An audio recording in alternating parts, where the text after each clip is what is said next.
To help us get a better understanding of credit card debt and credit card security, our next guest is Steve Kent of Kent Financial Services in New York. Steve, welcome to Money Matters TV. Thank you, Doug. Robin, pleasure to be here. Thank you. How did you get started in this business? I transitioned from 32 years in corporate into opening my own business, which was great. It was in the educational space, great company, great business. But because I was not in a financial position to have that business, which then questions why I even opened it, but because I was in that business, I did not have enough working capital to keep the business running. As a result, I leaned on my credit cards, not understanding how they worked and the implications of what I was doing from a financial perspective. It caused me significant challenges. Once I figured out how to overcome those challenges, I realized other people had the same challenges I did. So that was one of the reasons why I now help other people understand credit cards, the need for them, the good and the bad based on how you use them. That's how I got into the business. I love that, Steve. In other words, you can use your own experience as a cautionary example so others don't have to repeat them, right? Absolutely. That's the best way. Learn from the mistakes of others. It's one thing to learn from reading a textbook, but it's another when you actually have the hands-on experience. So now you can understand what somebody else is going through. Definitely, definitely. Well, one of the things I've read about is a secured credit card. So can you tell us a little bit about those, and are they only available from top tier banks, or how do you get them? So a secured credit card really is a bit different from a standard card, because a secured credit card says, I will put, let's just say $1,000 up front, and I can only use the card to the extent that I've used up my $1,000. And then using the card is to put more money back on the card, as opposed to a standard credit card where they give you a line and you can charge up to the line. So there's a big difference. Now, as far as who will offer those cards, typically it's the larger banks or credit card companies, because they have the wherewithal to say, if I allow you to have a secured credit card and you show me over time you can manage your money, I will now give you a regular credit card. But if something happens and I end up defaulting on that credit card, they can absorb the losses. That's why, to a certain extent, the larger companies are the ones that will issue the cards to begin with to get you on your journey. I just have one question on that. Do you have all the same protections like on My American Express? If I want to dispute a charge, they're like awesome at helping with disputed charges. Do these secured credit cards give you the same ability to dispute charges? Yes, they do. Okay, thank you. That's good to know. Doug? One of the things that we've been hearing about lately is the CVV code on the back of the card. In fact, there was a big scandal recently about some not-for-profit organizations that had just been accepting gift cards as donations when they shouldn't have been doing that, and no CVV was taken, and it's a very important security factor in there. Correct. What can you tell us about that? So the CVV is in fact a security code. It's on the back of the card, typically a 3 or 4 digit number. And what would happen is, if you don't use the CVV card, there are programs out there that will allow you to generate real valid credit card numbers.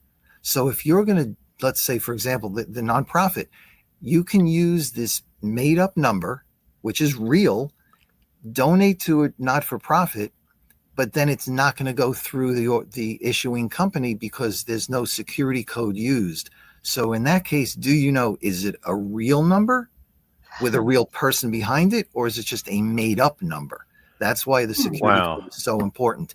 And it's very important not to share that just with anybody, because now you're giving pretty much the keys to the kingdom.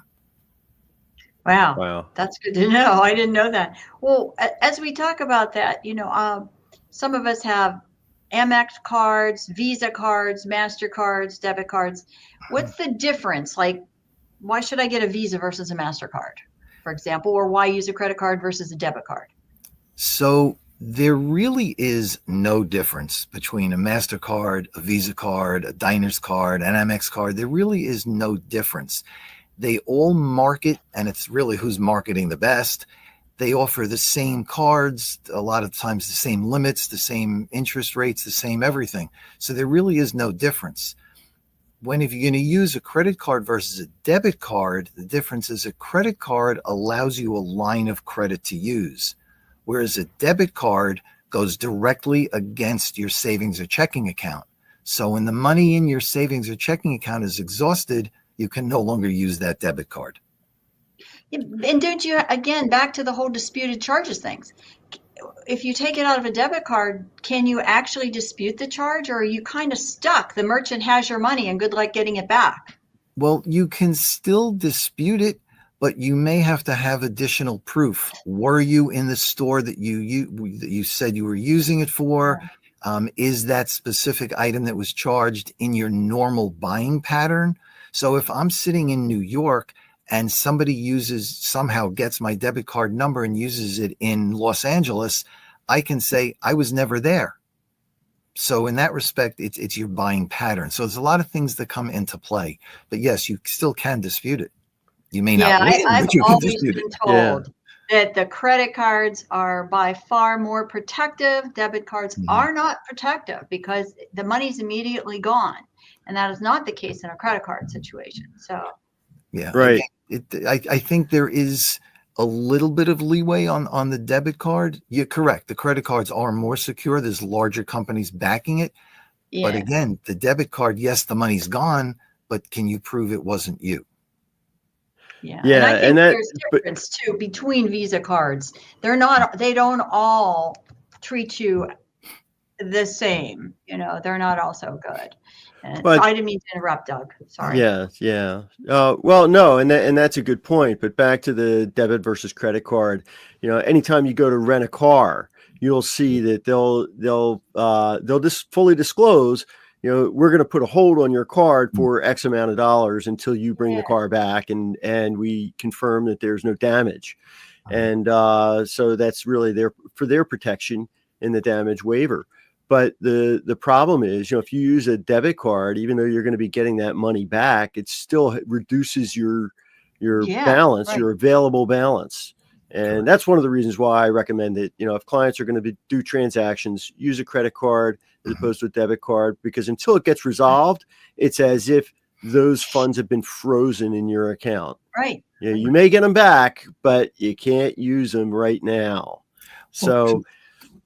Well, Now, but I just wanted to go back to the whole credit card issue. I mean, there some cards are better for some people than they are for others, right? I mean, because I know we see there's a whole plethora of marketing strategies between the cash back cards, the mileage cards, the zero cost cards. What can you tell us about that? There are different cards, like, as you said, for different types of people. It's what works best for you. So, for example, if you do a lot of travel, you may want a rewards card. So you get miles or points back for the airline, for the hotel, for the rent-a-car. So that may be good for you. There may be others where people want cash back. So if I have that type of card and I'm going to make a purchase, maybe I'll get back 1%, 2%, 3%, which maybe I want the cash, or maybe I want that 1 or 2% to go against my balance. So when the bill comes in, I owe that much less. It really depends on what works for you. There are student cards out there where they're going to have a student give a card or get a card who, because they may have less of an income, have less of an outstanding line. It gives them the ability to buy food, to buy books, to slowly build up a credit while they're in college. So when they graduate, now they can have a larger line of credit because they've built up that higher credit score. That's really a lot of the different types of cards. Again, the secured card, if you don't have a good credit score, you may have to use a secured card until you prove you can manage your money. Then you'll get a credit card. So again, it depends on your needs. And speaking of managing your money, Every time you get a credit card statement, they say, oh, you owe $3,000 some dollars, but all you have to pay is the minimum monthly amount of $63. I'm like, really? Okay, you owe 3,000, but they only want 63. So talk to us about what that means if you're just paying the minimum amount asked for each month, Steve. That's a great question. So a credit card company claims that they're your best friend. They're going to give you, they're going to give you a credit card, an increase in credit balance, and you can charge, but they love you so much, they're going to have a minimum payment. I'll give you my example. Last month, I had an unexpected business expense of $4,800. I just got the bill yesterday, and they told me I could have a minimum payment of $20, which sounds great on the surface. But what happens, though, is the interest for that month is more than the $20 they're asking for. For sure. So at some point, you never pay off the balance. And in reality, that's what a credit card company wants. They don't care that I charge $4,800. They want the fact that they're going to take that minimum payment for the rest of my life. Yes. Yes. That's what they're looking for. I will tell you, I, as a lawyer, I am a deal maker. I do deals, all over the country. The hardest deals are trying to get people out of credit card debt. Mm-hmm. I've negotiated a few of them. I do not do that anymore for a living. That is not part of what I do. Oh my God, it is vicious. Because people just get so buried in this debt, and they cannot possibly dig themselves out of it. So you try to negotiate a resolution with a credit card company, like, here, we'll give you this lump sum and wipe off the rest of the debt. And you can do that, but my goodness, it is really, really, really tough to do it. So I would recommend nobody get themselves into that situation in the first place, because when you start making anything less than payment in full, you cannot get out of the hole. With these exorbitant interest rates that all the credit cards are by law permitted to charge you. Absolutely. And I will go a step further. I found this out last month, and I forget what it's called, but there is a way that you can call your credit card company and ask them to stop the interest for a certain period of time. Oh, I didn't do that. And they can or not, yes or no. It's optional. If they say yes, they will stop the interest. So therefore, if you can bump up your payment, it's all principal. So when the interest starts again, you're starting at a lower principal, so your interest is then lower. That's great to know. They don't want you to know that. They don't want you to know that. Right. But I'm telling you that you can do that. Yeah, thanks. We'll try anything, right? True. Well, we talked about the whole minimum payment issue and why and the fact that it's so low. Generally speaking, it's anywhere from 1% to 2% of whatever your outstanding balance is. Right. And there's always a disclosure on your credit card statement that says, and right up front, if you make the minimum payment, this is how long it's going to take to pay it off, and this is how much interest you're going to pay. But people, I think, fail to realize that the APR on a lot of these cards is usually pretty high. I mean, it seems almost usurious. Correct. Yes, it does. Can you tell us about that? So I'll give you two thoughts. One is what you just said. When you sign that disclosure, reality says how many people really read the fine print? Not enough. That's the problem. The other challenge is, as far as I know, there is no maximum to the interest rate they can charge.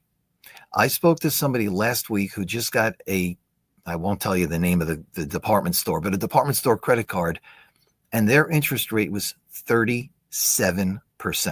Yeah, that's yikes. And that is insane. So how do you ever pay that off? And the answer is you can't. And that's what they want. They want the interest over time. Right. Well, that's how they make their money, but you have to pay it in full every month or don't use the card.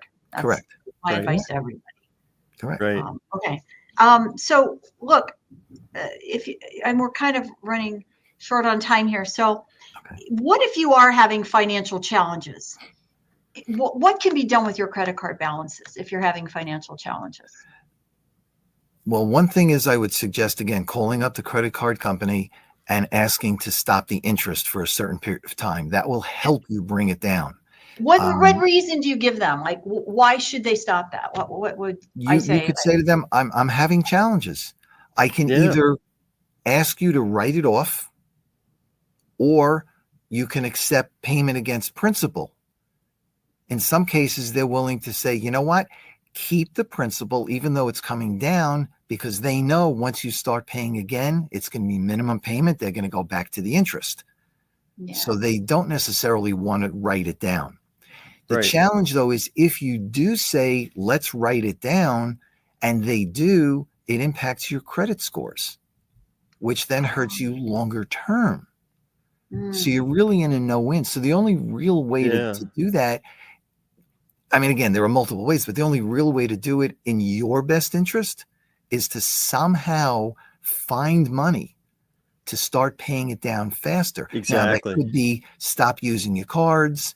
That could Right. be get a second Family income. loans. Yeah, family. Right. I mean, Yeah. there are ways. None of them are great options, but Right. there's got to be a way to get yourself out of debt. And the key, the mindset, is how to stay out of debt. That's the key. It's the mindset.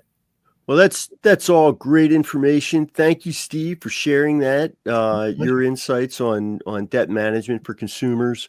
We appreciate that. Thanks for being a guest on Money Matters TV. Thanks. Um, Thank you.